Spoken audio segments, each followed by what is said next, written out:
किन्नर चुड़ैल। गोरखपुर नाम का एक गांव हुआ करता था। उस गांव में ज्यादा लोग नहीं रहते थे। उस गांव में एक गर्भवती विधवा औरत रहती थी। उस औरत का नाम कमला था। कमला अपने घर में अकेली रहती थी। उसके पति की सारी जायदाद उसके नाम हो गई थी, पर सभी गांव वाले उस औरत को मनहूस औरत समझा करते थे और सभी उससे नफरत किया करते थे। एक बार कमला राशन की दुकान पर खाने का सामान खरीदने जाती है। भैया जी, जरा 1 किलो दाल चावल देना। अरे हाय हाय हाय हाय हाय हाय! अरे मनहूस औरत, मेरी दुकान में अपशुगन करवाने आ गई क्या? हैं? चल जा यहाँ से। मैं कुछ नहीं देने वाला हूँ तुझे। भाग भाग यहाँ से, चल जा निकल। भैया जी, ऐसा मत कहिए। मैं गर्भवती हूँ, मुझे खाने की बहुत जरूरत है। मुझे खाना दे दीजिए। दुकानदार कमला को वहां से धक्के मारकर भगा देता है। तभी कमला रोते रोते उस गांव के किन्नरों के इलाके में आ जाती है। गांव वाले किन्नरों को उसी इलाके में रखा करते थे, क्योंकि वो लोग किन्नरों को पसंद नहीं करते थे और उनके इलाके में रहने से मना करते थे। तो किन्नरों ने उसी गांव में अपना एक इलाका बना लिया था। जब किन्नर लोग देखते हैं कि एक गर्भवती महिला रोते रोते उनके इलाके में आ गई है, तो सारे किन्नर कमला के पास जाकर उसका हाल पूछने लगते हैं। क्या हुआ बहन, तुम्हारी गर्भवती अवस्था में इतनी बुरी हालत कैसे? तुम रो क्यों रही हो? तुम डरो मत, हम तुम्हें कोई नुकसान नहीं पहुंचाएंगे। तुम शांत होकर सब बताओ कि हुआ क्या है। मैं कमला हूँ। मैं गांव के दूसरे इलाके से आई हूँ। 2 महीने पहले ही मेरे पति की मौत हुई है। मुझे गांव के लोग मनहूस मानते हैं, क्योंकि मैं विधवा हूँ और गर्भवती भी। वहाँ के लोग मुझे खाने के लिए कुछ बेचने के लिए भी तैयार नहीं, जिससे मेरा गुजारा नहीं हो रहा था। कोई बात नहीं कमला, हम तुम्हारा ख्याल रखेंगे। किन्नर लोग कमला को एक खाली घर में रहने के लिए जगह दे देते हैं और उसकी देखभाल भी करते हैं। कुछ ही महीने बाद कमला अपने बच्चे को जन्म देती है, पर अफसोस, कमला बच्चे को जन्म देते ही अपनी जान गंवा देती है। जब सब किन्नर बच्चे को देखते हैं तो बहुत खुश हो जाते हैं, क्योंकि वो बच्चा भी किन्नर ही था। कमला ने एक किन्नर बच्चे को जन्म दिया था। अब इस बच्चे की देखभाल कौन करेगा? हम तो इस बच्चे को गांव के दूसरे इलाके में भी नहीं भेज सकते। और तो क्या हुआ, इस बच्चे की माँ नहीं रही तो हम इसे पालेंगे। अब ये हमारे इलाके में रहेगा, हमारे साथ रहेगा। फिर वो किन्नर उस किन्नर बच्चे को गोद ले लेते हैं, उसका नामकरण कराते हैं। उस किन्नर बच्चे का नाम शक्ति रखा जाता है। देखते ही देखते शक्ति बड़ी होने लगती है। उसके रंग रूप बहुत सुंदर थे। वो बहुत सुंदर किन्नर दिखती है। एक दिन शक्ति एक किन्नर से पूछती है, माँ जी सुनिए ना, ये गांव के दूसरे इलाके में भी तो लोग रहते हैं, तो हम वहाँ क्यों नहीं जाते? हम उनसे अलग क्यों रहते हैं? शक्ति, क्योंकि वो लोग हमारे जैसे नहीं, वो लोग हमें पसंद नहीं करते, इसीलिए हम उनसे अलग रहते हैं। क्यों? वो हमें क्यों पसंद नहीं करते? मुझे एक बार उस इलाके में जाना है। मैं एक बार वहाँ जाकर घूम कर आऊं। शक्ति, खबरदार, जो तू उस इलाके में कभी भी गई तो अपनी जान नहीं गंवाना चाहती तो उस इलाके में कभी कदम भी नहीं रखेगी, समझी? इतना कहकर वो किन्नर वहां से चली जाती है। शक्ति उस किन्नर की बात सुनकर बहुत रोती है।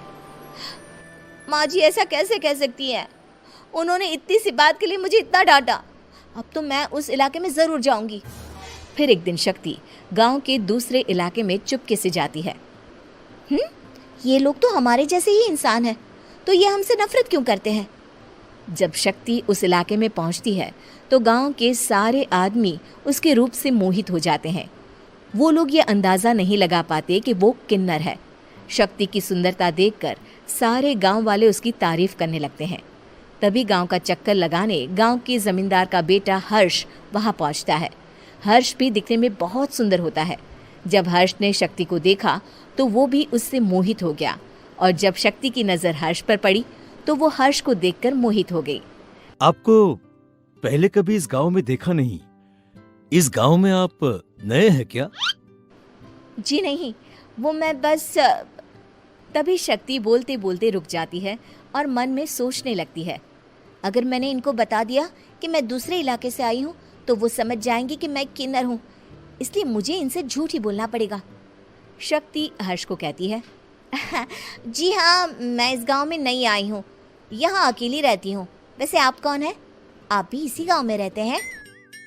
जी हाँ, मैं इस गांव के जमींदार का बेटा हूँ। आपको किसी भी चीज की जरूरत पड़े तो आप मुझे बता देना, मुझे अच्छा लगेगा।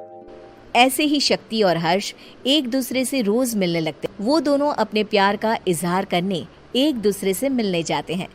तभी शक्ति का पीछा करते करते एक किन्नर वहां आ जाती है।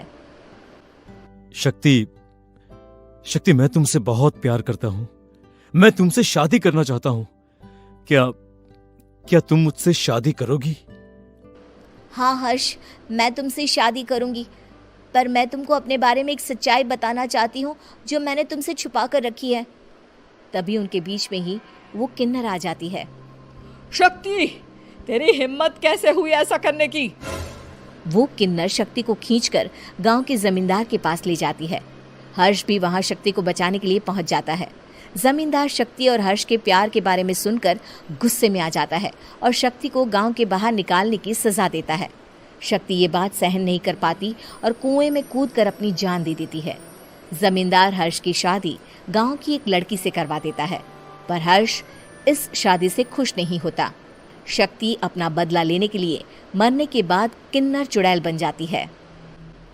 अब मैं इन गांव वालों को नहीं छोड़ूंगी, अब इनसे मैं अपने प्यार का बदला लूंगी। किन्नर चुड़ैल गांव वालों को परेशान करना शुरू कर देती है।